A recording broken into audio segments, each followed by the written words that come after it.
My name is Yehuda Kurtzer, and I run the Shalom Hartman Institute here in North America.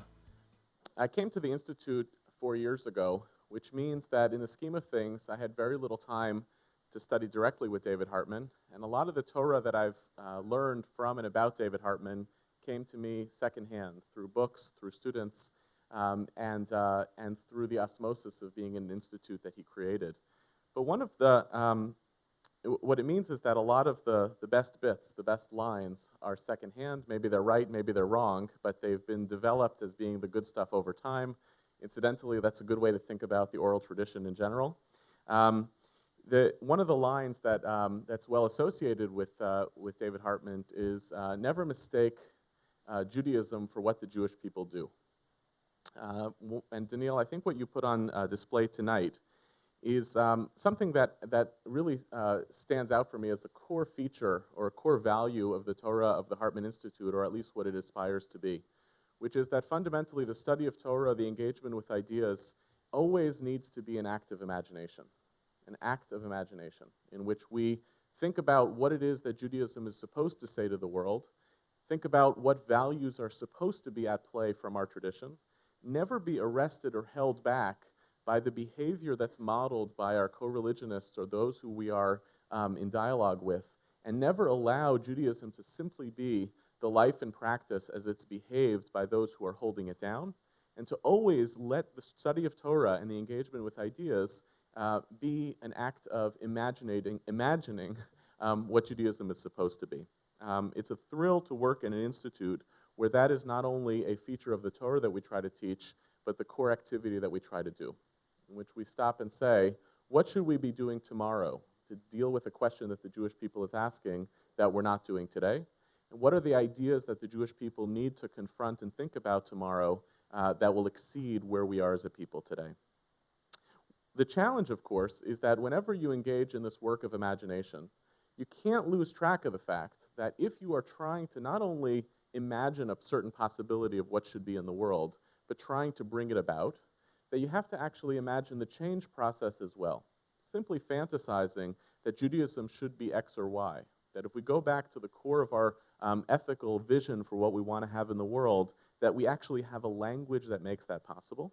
But invariably, we also have to be involved in the process of thinking about how do we move our people from where we are today to where we want them to be. So the questions about change in the passage of time are not merely the theoretical questions that we as a think tank and educational center get to fantasize about, but we also have to be in dialogue with the transformative processes that we as a people and we as a world need to have happen. That this Torah should animate not only our imagination of what we want to have possible for the world, but also the activities that we undertake in order to make that world possible. I wanted to do tonight is study with you a little bit, a short text on this, and then to engage in dialogue with three very thoughtful thinkers and practitioners who operate within the world of change-making in Jewish life. To frame this issue, Professor Michael Walzer from Princeton University writes in Exodus and Revolution about two totally different paradigms for thinking about redemption, i.e. the process around which we bring change into the world, and which we imagine the future that is possible that is different than the one in which we currently live. Professor Walzer divides these into two categories. One category is what he calls, and this is the book Exodus as Revolution, what he calls Exodus politics. Exodus politics envisions that the world of change or the process of redemption takes place through a familiar pattern that Western thought continually adopts, and people living in the Western world invariably imagine the transformative processes of redemption operating within this particular paradigm. Exodus politics has oppression, liberation, a social contract, a journey through the wilderness, and an arrival into the promised land, and a normalization, therefore, of the politics of where we live. It's a familiar framework that, and one of the key theses of the book, is that throughout Western history, we have adopted and embraced this canon for thinking about how the process of transformation and redemption is ultimately achieved. He contrasts this, however, with the opposite to this, which is messianism. Messianism imagines not the slow, iterative process of 40 years wandering aimlessly through a desert, but it seeks a kind of imminence, the quick and dirty turnabout that suddenly the world's conditions dramatically change through a magical, mystical, otherworldly intervention. Invariably, when you have a quick and dirty transition and transformation, it is violent, and it is dirty, and it is ugly. And the difference is that throughout an Exodus politics narrative, you are conditioning your people to walk through that desert together and get to the promised land. Whereas with the messianic narrative, you're simply waiting and hoping for the world to change and transform overnight. Psychologically, I think we know that the world of change, or the processes of change, are much better and in many ways more familiar to the Exodus politics narrative. We know it helps us build movements. It helps us walk through the desert. That enables us to understand the culture of oppression in which we're living and to aspire for a liberation that's possible. And yet, there always is an instinct, a profound human instinct, to long for the messianic change. I don't mean messianic simply in the political scheme, but the changes we want to see in the world, we kind of crave for them to be overnight, even if we know that in order for them to come about overnight requires a set of processes to take place in the world that are violent and uncomfortable. Walzer writes at the end of the book, and I'll just read the last paragraph because it's beautiful. He says, "We still believe, or many of us do, what the Exodus first taught, or what has commonly been taken to teach, about the meaning and possibility of politics and about its proper form. First, that wherever you live, it is probably Egypt. Second, that there is a better place, a world more attractive, a promised land. And third, that the way to the land is through the wilderness. There's no way to get from here to there except by joining together and marching." It's a remarkable and a beautiful expression of the normalization of the political narrative of how change gets made, the understanding that we always are going to be living in a place in the world in which we see the oppression around us, we imagine possibility at the other end, and we know that it is through consensus, through building a movement, that we can actually get there. And yet, in some sense, I think we still do long for the messianic. We still hope for, I wish I didn't have to build a movement to create change. I wish it was simply, Daniel, to your talk, why isn't this obvious? Why isn't it intuitive? Why can't we have the possibility that overnight the world's religionists will come to understand that religion is meant to make us ethical actors in the world, and that we have to imagine a mass movement in order to get back to a place where religion becomes a force for good rather than a force for evil. So we know what paradigm ultimately is more practical and possible, and yet we long for a paradigm that's going to look different. Let's study together the text from Yerushalmi Brachot that's in your packet, actually here, second to last page. A text that imagines what redemption will look like. If there are not enough, I think they should have some in the back and can pass them around. The rabbis in Yerushalmi Brachot teach as follows.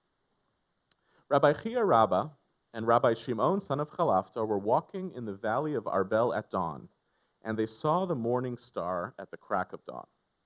Rabbi Chia Rabbah said to Rabbi Shimon, son of Chalafta, "Such is the redemption of Israel. At the outset, slowly, as it progresses, it increases and grows." The metaphor here is they're walking in the valley and they see the sunrise, and the sunrise becomes a metaphor for how one of the rabbis imagines the redemption of Israel coming. On one hand, right, redemption is slow. Right? It takes time. On the other hand, by seeing it in nature, by seeing the parable in nature, Rabbi Chia Rabbah is imagining that you actually have to be looking for it. Even if it's a slow process, if I'm actually attentive to the transformations taking place around me, it's possible that this will come about. And I think the other key to this metaphor is that as with sunrise, as Rabbi Chia understands redemption or transformation taking place in the world, it is inevitable. If I see the crack of dawn, if I wait long enough, I can imagine that ultimately the world will look different than it does today. Or put differently, change is created by a combination of hope and the passage of time. If I can think optimistically about what I want, if I can look for the trends which signal that something will be different tomorrow than it is today, all I have to do is look and wait, and that will be what redemption will look like. I spent this morning with the Slingshot community, a set of innovative organizations, many of whom have been trying to kind of hammer at the way in which the Jewish community does business and to try to bring out new and innovative ideas to the Jewish community and to try to push a new agenda of Jewish leadership. And one of the things that we talked about this morning in studying together is that in certain areas where people are impatient for transformation in Jewish life, you just have to wait it out.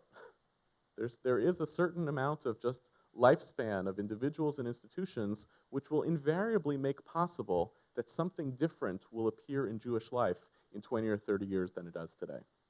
What's interesting, though, is that this story, this metaphor of imagining that the redemption of Israel, this transformation, is like a sunrise, actually gets replaced in modern messianic language by a very different metaphor.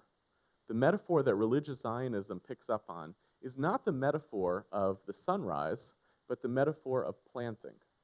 The state of Israel, in the prayer for the state of Israel that was produced by the chief rabbis, they describe that the state of Israel is the beginning of the flowering of our redemption. And why do you suppose they do that and don't describe it as the crack of dawn? Because we should be scared of the language of crack of dawn. It signals that this process has begun and we are living in a messianic era. And since messianic eras involve transformations that can be violent and dramatic, let's instead use a metaphor of planting which suggests that it's our responsibility to be cultivators and caretakers. Plants don't inevitably grow out of the ground the same way that a sunrise inevitably comes. So because of the fear that you become fundamentalists and absolutists with this notion of how change is supposed to happen in the world, in a modern context, we need a different metaphor than the metaphor of sunrise. We need humans to be involved in the process of birthing the redemptive process of what the state of Israel could mean. We fear that this messianic narrative of, hey guys, it started, let's wait it out, and this will signal that we're in a different era, will ultimately absolve us of the responsibility of being the creators and innovators who make that possible. But the text goes on. What is the reason for this explanation, the rabbis ask? I love that question. There's no reason for an explanation. You don't have to give me they don't have to tell me a source or a citation in order to explain this lofty idea, but they want to tell this story through the language of their own tradition and not merely through the prism of their own observations. And they cite from a verse from the book of Micha, "For as I sit in darkness, God is my light." To tell this story of what it means to go from darkness to light, they look to the most unlikely set of biblical sources that will come next, the book of Esther. And I say that they're most unlikely biblical sources because if your goal was to try to understand the revelation of God in the world, why on earth would you pick the one text in the Bible where God doesn't appear? The people get redeemed, but they have to be looking for that process of revelation rather than imagining it possible. That may be the key to the whole business, right? Even the revelatory imagining of what it will look like when we get from one place to the next place requires us to be active lookers and seekers. It requires of us to be active interpreters of the moments that we see, thinking in dialogue with the realities that we see in front of us, and thinking optimistically and constructively about our role in bringing about those transformations. And to tell this story, they go through a series of verses from the book of Esther. So it says at the book of Esther at the beginning, "And Mordecai sat at the gate of the palace." The darkness that they mean to channel here from the book of Micha is the darkness of the decree. The decree has fallen on all the Jewish people, and Mordecai is sitting. Remember in the book of Micha it says, you're sitting in darkness. So it's connecting the dots between the sitting. But the darkness is not literal, but it's figurative. In your dark moments, you're looking for, seeking, hoping for the tools to bring about a transformation to your present condition. And after that it said, Haman took the king's garb and the horse. And after that, Mordecai returned to the gate of the palace. And they walk us through all of the pieces in that story of Esther which require a person to look at this and say, I see it happening. I see change coming. I see redemption afoot. He's doing things throughout the story to signal that he's an actor in the process and an interpreter of the change that's coming to the world. And ultimately, Mordecai went out before the king in the kingly garb, and after that, and for the Jews, there was light and joy. And so I start sitting in darkness, and I ultimately sit in light. It's a beautiful idea that's actually being told by this Gemara, especially because it actually, in retrospect, is a strange thing that the book of Esther says when they actually are redeemed, that the Jews had light. Why would you say they had light? I understand that they had joy. I could imagine celebration. Why would I use the language of light? Except to fulfill this story that even when we imagine that the redemption is a process of sunlight, it requires us to be active lookers. Right? Even if that's the redemption and transformation that we seek in the world, this text wants to imagine us as not merely being passive recipients of the change that's about to come, but active lookers and viewers to bring about that change to the world. I want to explore this tonight, to move from the realm of a text to a realm of communal life, to ask a set of questions, together with a few colleagues who I'll invite up in a moment, about what are the challenges that we see in Jewish life today. Inspired by this spirit of David Hartman, the Shalom Hartman Institute, and Daniel Hartman's presentation tonight. When we think about the gap between the world that we want to have as a Jewish community, as Jews in the world, between the theology that we sometimes embrace because it's what we have, versus the theology that we want the world to embrace because it's what's possible. And when we're motivated and catalyzed by texts and ideas like this in our tradition, right, how do we think about that pace of change? How do we manage the processes if we want Jewish life to look different from today to tomorrow? How do we manage when it's not going quite as much as we want? When we don't always see the rays of sunlight breaking through to signal messianic and redemptive processes? Before I do so, I want to ask if people have questions or comments about this text that we learned together, and then I'm going to invite the three panelists up for our discussion. Yes? Okay, so the comment is the messianic and the gradual are part of the same process. I don't know that I can replay the complex dynamic systems piece that you used in your question, but are these not similar processes, that there is gradual change and ultimately that turns to a tip? In theory, maybe, but it's also theoretically possible that from a more of a human or psychological place, to look at those change processes actually involves a different level of preparedness. You say to somebody, change is a coming, just wait it out, right? I'm going to say something maybe a little bit I need to work on more. I think there's oftentimes that the idea that those are the same is generationally different. Say to somebody young, change is coming, but you have to wait, is oftentimes a story that someone who has lived a longer life has internalized because in retrospective history, things are so dramatically different than they may have been a generation or two ago. The pace of change in retrospect winds up looking dramatic, whereas the pace of change looking forward oftentimes looks much more slow. So you may be right that in theory, taken from a bird's eye view, these wind up being similar processes, but emotionally and psychologically, I think they actually feel radically different. I remember personally being at one of the first Jewish Orthodox feminist conferences in the 90s.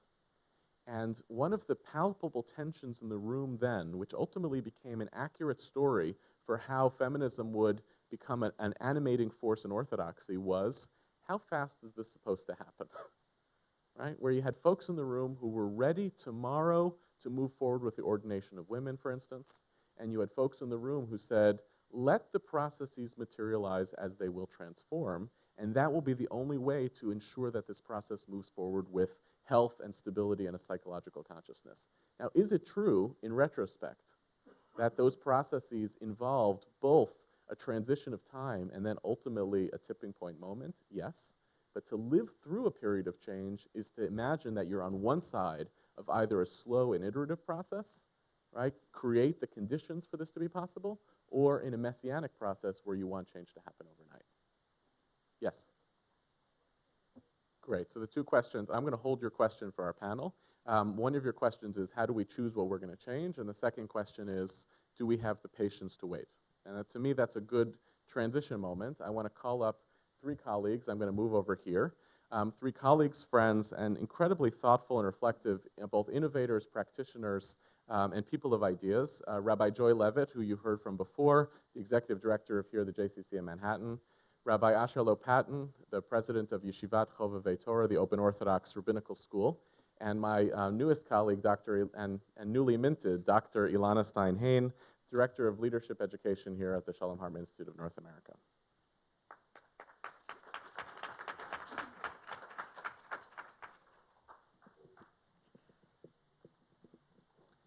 The first question that I want you each to reflect on is to put a little bit of what we might call content into this conversation, so that we don't talk merely about the theoretical questions of how change is supposed to operate in Jewish life, but a little bit more tachlis and substantively, where are the areas that are actually, for Jewish life broadly and specifically in the communities in which you operate, what are the areas most in need of remedy and change? And because you have the home field advantage, I'll call first on Rabbi Levitt. Well, the simple answer is everything Danielle said is the answer for me. I think, as I experience it here in this building,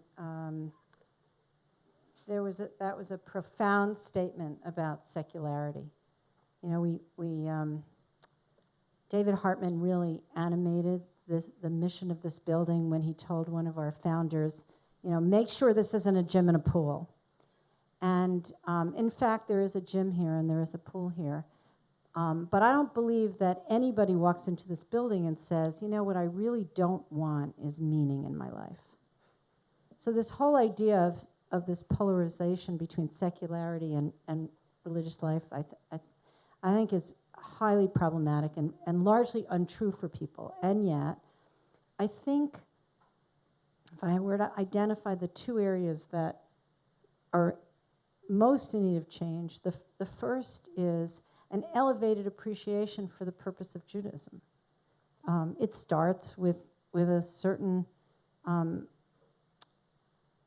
sophistication of the education that we lack, right? There's just a huge gap between the secular education that most of us receive and the Jewish education that most of us receive. And it's inexcusable, and it's unnecessary.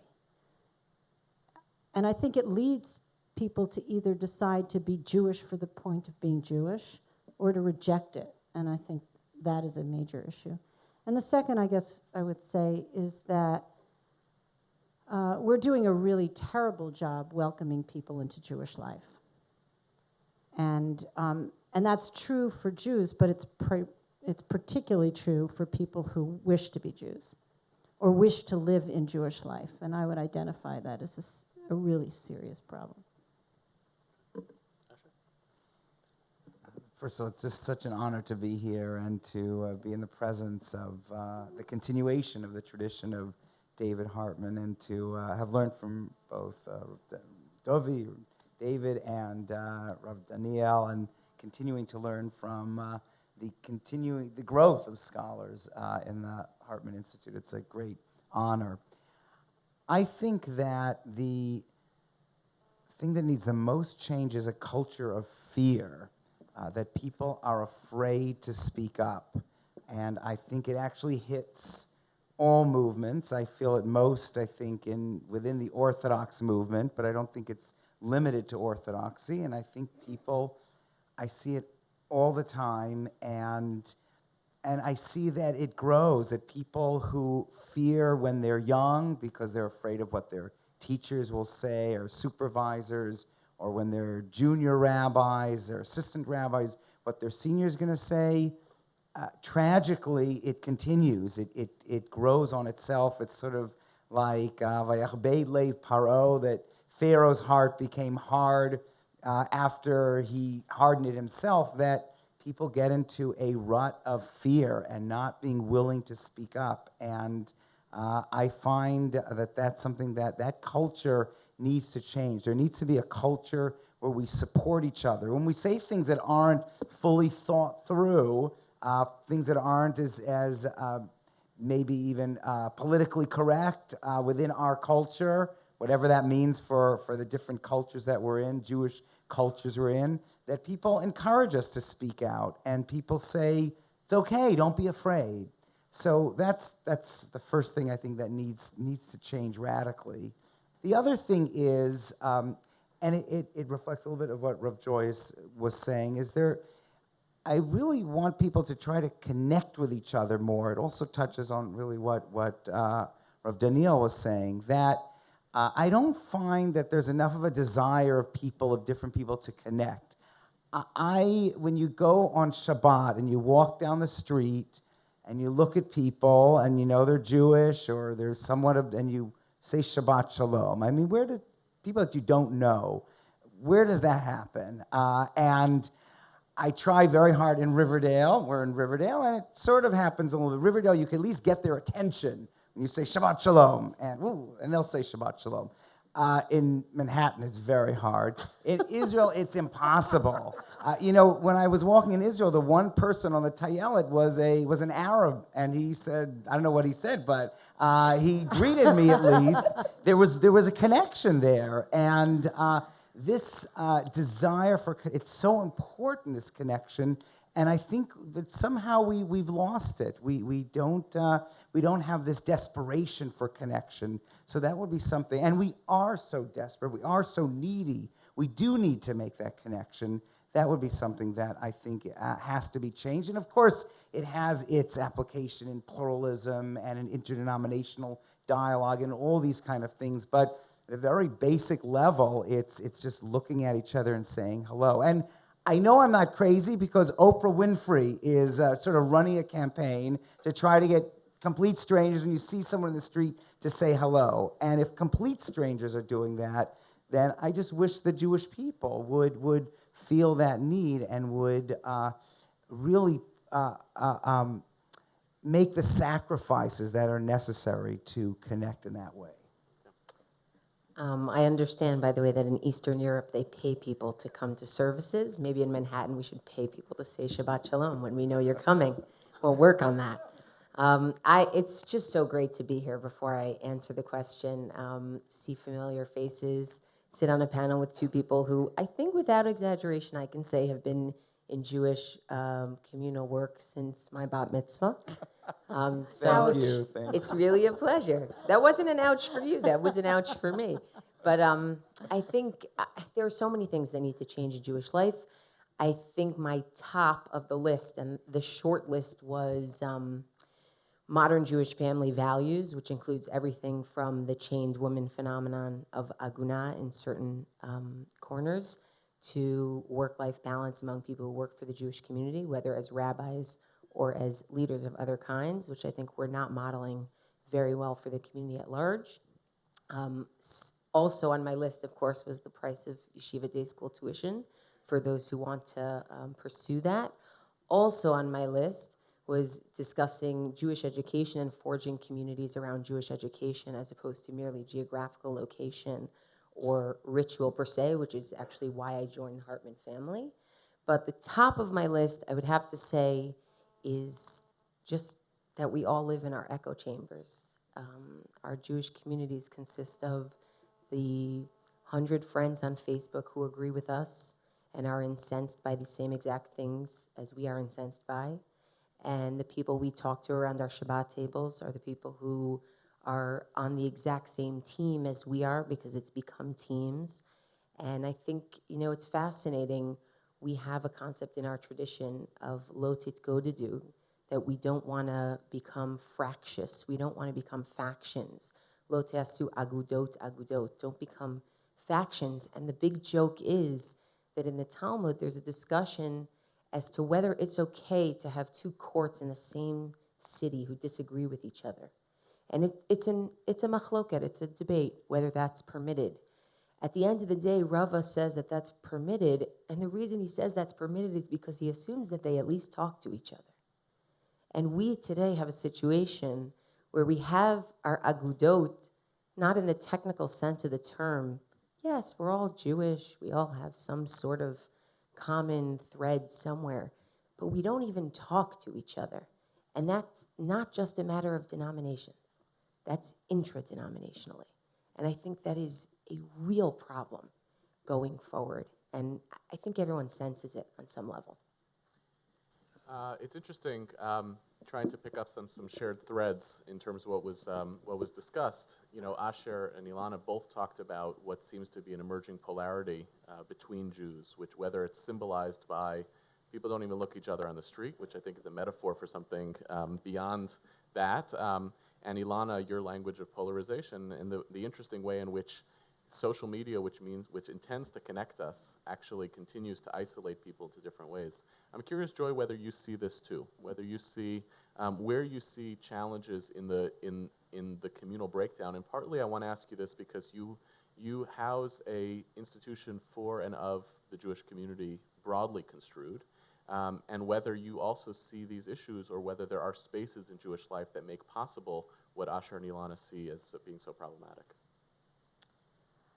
Look, I mean, I think in the narrow sense, the place that this building has achieved the most success is around the area that we are most polarized, and that's the situation in Israel.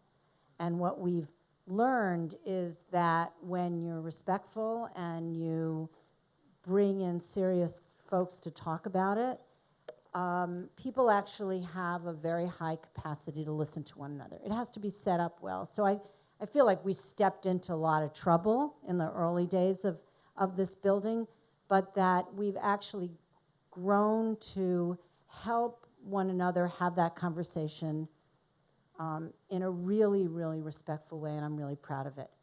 Having said that, the vast majority of people don't want to be in that conversation, right? So while we can have a conversation about how to talk with one another, that's for all those people right inside that love Israel and don't agree about how Israel should carry on its politics. That's an increasingly small number of people. And I feel a huge responsibility for the large numbers of people that aren't in that conversation. So I guess I certainly completely agree and understand what my colleagues are talking about, but the vast majority of the people are not in that conversation because they're not polarized, they're just not here. And yet, I think that if any one of them had heard Danielle speak, they would have been completely connected to those ideas because they all want to live that life. We all want happier lives. We want healthier families. We want to know what it is we're supposed to do in the world. We want our lives to mean something. And we have a technology for that. Not the only technology for that, but we have a technology for that. And why we can't export that technology, connect with others around that technology, I think for me, running this building is a bigger issue. Asher, what's a little different about the work that you do, I'm sure there are a lot of points of differences, but some points of overlap. One of the areas of significant difference is that unlike running what you might, a community institution that's meant to serve anyone who walks in the door, working in a particular denomination of Jewish life and trying to create change transparently in the Orthodox community on a whole variety of issues means that you are working not kind of for and behalf of everyone, but oftentimes against the current. And I'm curious how that process materializes for you. What challenge do you personally and institutionally feel up against in trying to not just make Judaism great for everyone and make it an open door, but actually to push an agenda within a community that's oftentimes resistant to the very issues that you're advocating on behalf of? I think that the lesson that you taught about the importance of having to find the sunrise and having to actively look for something, I think the challenge is to look for the countercurrents that are around within all communities and within the Orthodox community. So there's a current on the Aguna issue, on issues of releasing women from being horrific situations of being married and they can't get out of it halachically. But there's a countercurrent. There is an international Beit Din that's being formed that is dedicated to working on a halachic systemic solution to this. On issues of gender, you can read all sorts of very strange things, and yet I read in Haaretz yesterday that in Machon Hartman in Yerushalayim, there was an incredible discussion about how communities in Judea and Samaria and Ophrah will welcome same-sex couples. And there are day schools that are welcoming, thank God, same-sex couples with kids, with Jewish kids. And so there are these countercurrents that I want our students and everyone to look at and to latch onto and to become part of, and so it goes from being a countercurrent to a real current. And I do think that if halachic traditional Judaism can somehow get back to being a moral beacon, and Rav Daniel, that challenge of why aren't we a moral beacon for the world? But if we can become a moral beacon, then I think Orthodoxy can have a great message for the entire Jewish world and beyond. And many people do work in Jewish farming and in treatment of animals and in all sorts of areas, but we have to get back to that current of morality that frequently, maybe usually, is a countercurrent, and that's what we're trying to look for. Elana, in your list of things that you want to see changed, I like that. It was like a laundry list. I want to move from the broader one of organizing, Jewish life to be nicer and more inclusive of one another to some of the technical, what we might call technical challenges, which, in the jargon of change making, we have technical challenges, which doesn't mean that solutions that get presented are easy, but they are fixes, and adaptive challenges, which require us to rethink the whole paradigms in which we operate. And first of all, I'm curious whether you think that if I use the language of technical challenge about something like agunot, women who are chained, or the high prohibitive cost of day school education for people who want it, are those technical challenges and not adaptive challenges? And I also want you to weigh in a little bit on the question of pace, right? Asher, you laid out, we're making progress on issue X, Y, and Z. How does that sit with you? Does it feel like progress that is sufficiently quick?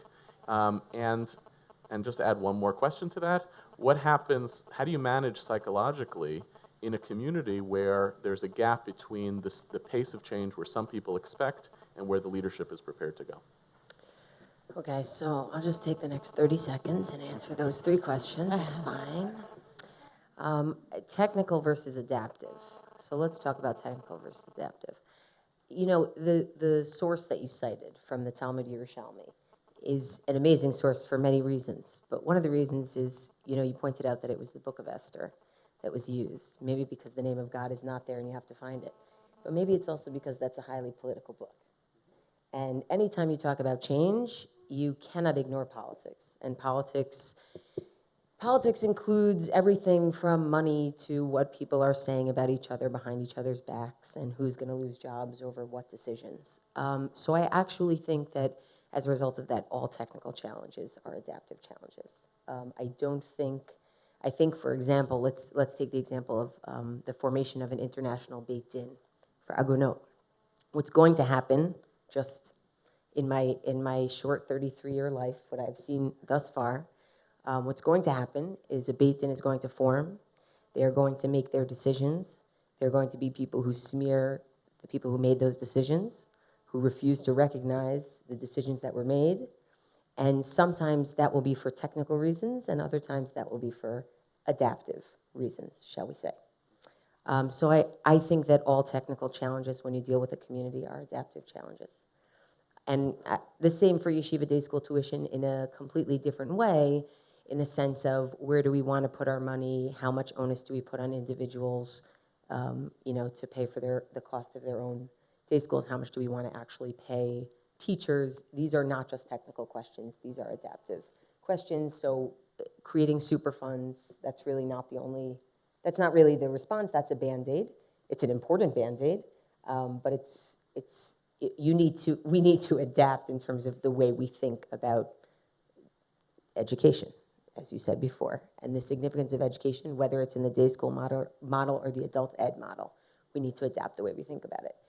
In terms of pace, and I think I'm probably missing something. In terms of pace, I think that leaders and their communities are often out of pace with one another. I think in general it doesn't work so well when leaders are out of pace with their community, in the sense that leaders are ahead. That's not to say that the leaders shouldn't do what they do. It's just to say that they should recognize that it's going to be problematic, that Maimonides books were burned, that other people's books were banned. That doesn't mean that posthumously, or maybe not posthumously, they'll see those things actually, see something get done. So the integrity that's required for that, some people who want to make messianic change, I laud that integrity. It's not necessarily my way of being in the world, but I do laud that integrity very much. In terms of people being ahead of the pace of their leaders, I find that actually has more fruitful consequences for the same political reasons as mentioned before, in the sense of influence and the power of the many and what they can actually do to turn things that the leadership views as into the next generation's presumptions. And I think that's very powerful, actually. And I think we see a lot of that in many different ways in Jewish life today.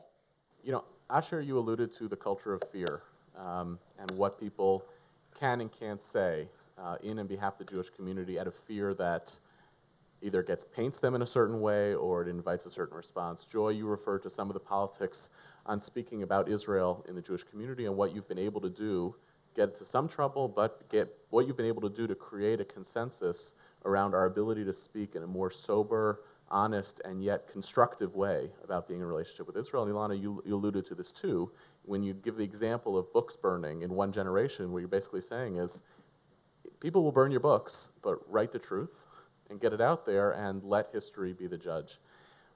I feel the luxury of working for an organization that actually speaks its mind. In fact, when we were talking before the panel, Asher, you said, nothing's off limits. It's the Hartman Institute. Talk about what you want to talk. I know this is going to be on TV, but given that, what would you want to? What's the idea that you want to put out there? What would you want to say that you would feel that if we actually were able to construct a safe enough communal space? I want people to know this. I want people to hear it. It's a belief that I hold dear, and that we, as adults in the Jewish community, can exist and live together in environments where we share ideas, disagree, where we know that even if I share it, it doesn't mean that it's fully developed, and I can still learn from others. If you can't really go there, at least tell me a topic that you'd love to be able to weigh in on. So we'll go. To clarify for Joy and myself, this is only for Asher, correct? Okay, great. Let's go left to right. Great. So at the risk of embarrassing Daniil, I think it was at least 20 years ago, and we didn't know each other. We found each other at a General Assembly Shabbat retreat for young leaders. And I had been told before I got there that the goal of the 4 scholars, I was one, Daniil was another, and there were 2 others, that we were supposed to choose our favorite text, and we had 5 minutes to teach it. So I thought this was a completely ridiculous idea. And at the Shabbat dinner that night, you're remembering this, yeah? At the Shabbat dinner that night, I met Daniil for the first time, and I said, isn't this the stupidest idea in the world? You're going to get, 5 minutes to teach a text? And he said, actually, it was my idea. Note to self. Watch what you say, right? So he said, look, I think this is going to be interesting. What text did you bring? I know that one of the people brought the 10 Commandments, one of them brought a Heschel text. I said, well, I brought this sort of not very well-known Talmudic text. He said, really? No kidding, me too. What was it? Now, it's a big book, the Talmud, right? I mean, there are a lot. I'm speaking to, real scholars here. I'm not. What were the chances that an Orthodox rabbi from Jerusalem and a Reconstructionist rabbi from Long Island are bringing the same exact text from Yoma? That's what happened. So since it was his brilliant idea, I made him find a different text, and I stuck with mine. But the point of that text, which is I'm not going to teach right now, obviously, because I couldn't do it in 5 minutes, is that God insists on the truth. That's the punchline of that text, which is that your experience in the world requires you to speak out.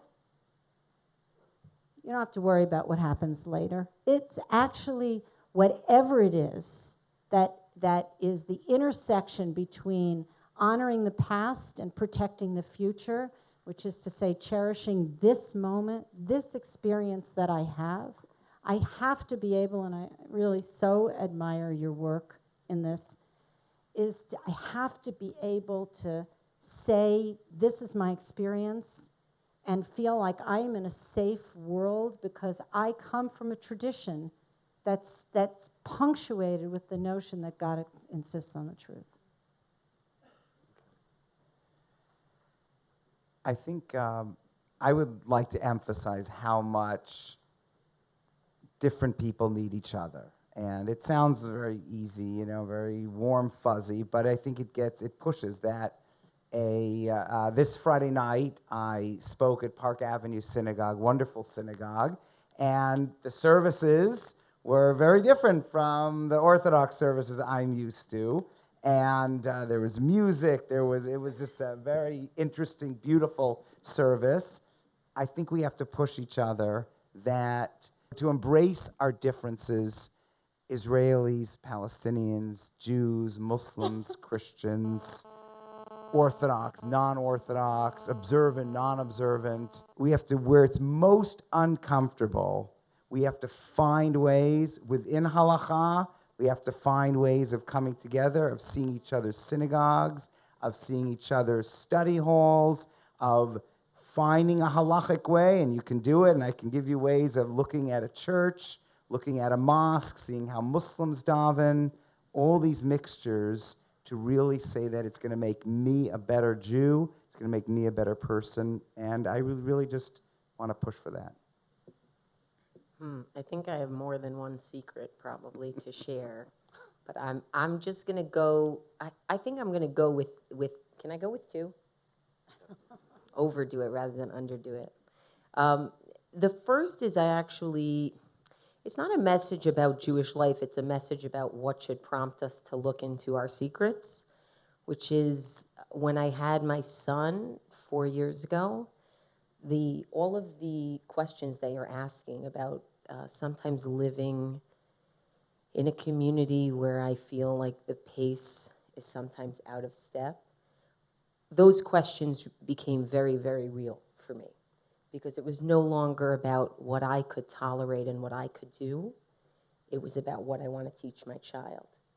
So I think, I don't know if I'm saying that as a motivating factor for people, thinking about the next generation or thinking about how their decisions impact others, but that was a very powerful experience for me and actually helped me make important changes in my religious life. The second thing that I would say is I spent 8 years as a female clergy member in the Orthodox community in a very Esther-like way, a very beneath the radar, never talked about, never interviewed, and purposefully so, both because I thought it was more effective and because that's more my nature. And I guess what I want to say is that I think it is important to have respect for both people who seek in transparency and people who seek through political machinations. And I don't want to devalue simply for integrity's sake. I don't want to devalue the role of politics. And I think that's very important, and I think it allowed me to do a lot that I wouldn't have been able to do otherwise, while sharing a tremendous degree of respect for my colleagues who did otherwise. Thank you. Let me take a couple of questions from the audience. I'm going to group them together and then let our panelists respond. So, okay, the question was about what we might call the fifth child of the Seder, the one who's not there, and how do we think not only about transforming the community that currently exists, made up of the people who are here and for the people who are here, but for those who are not around our table. Let me take a couple of others. The question was, why create an either-or world? Whether we're choosing between one form of redemption and another, choosing between ritual and ethical, why can't we have enough room for a community which makes room for all of them? I hope that was an accurate description. Okay. Take one more. Okay, the question is about the unrespondables too. When do you decide that you need to engage with people, and how do you deal with those to whom you can't respond? Who wants to go first? Great. Sold. That's an I think to the question of the fifth child, I'm really shocked at how little confidence we have in our tradition. And I think we need more confidence, and particularly around how the tradition actually makes our lives better. Right? We're not Jewish to be Jewish. And I think that being able to communicate to people that actually this tradition will make your life better, will make it more joyful, will make it more meaningful, is language that we need to follow. To your question, I think that I've sort of divided the world into three, because as you can imagine, I get a lot of these phone calls. There are bullies, there are people that are actually ill, and there are constructive critics. And I think it's really important to understand the difference between those three kinds of people, and not make the mistake of thinking that your constructive critic is a bully, but certainly not making the mistake that your bully is a constructive critic. And bullies need to be isolated. I don't think they need to be responded to. And constructive critics really do need to be engaged. And the work is being able to tell the difference. I think in some ways these three questions are closely related, and I would answer them that we need to show inspiration. We need to show an inspiring message that resonates. And so first of all, as Rav Joy said, I think we have the ability to inspire people, the fifth son, the fifth child, if the message is inspiring, if it resonates. And if the message, I think, is just going to be ethical or worshiping a sort of a political movement, then it's not going to be inspiring. If the message is just going to be religious, as Rav Daniel said so beautifully, it's not going to be inspiring. People are not going to be drawn to that, and for a good reason, because it was never meant to be one or the other. People that are, someone like a Joe Lieberman is someone who really is able to combine in a beautiful way. I get to see him in Riverdale, to combine that beautiful, the idea of committed to observance, to religion, and yet a profoundly ethical person. And so I think that we need to send an inspiring message. And in responding to critics and responding to constructive criticism, I think we have to also answer in an inspiring way. And the truth is, and my wife Rachel always tells me this, the least inspiring way is defensive. And that's normally my natural inclination. When someone pushes a button or pushes something, I think of something really clever to hit back.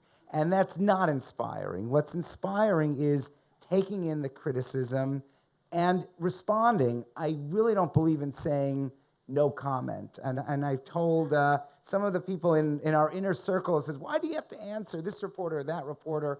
I think it's important to respond, but not in a defensive way, not in an overly clever way, but in a way that's truthful and inspiring. And so you're transforming some negativity, perhaps directed towards change, to something inspiring, something that validates even the questioner, if they're in that sort of middle category, and something that really sends a message of inspiration to the world.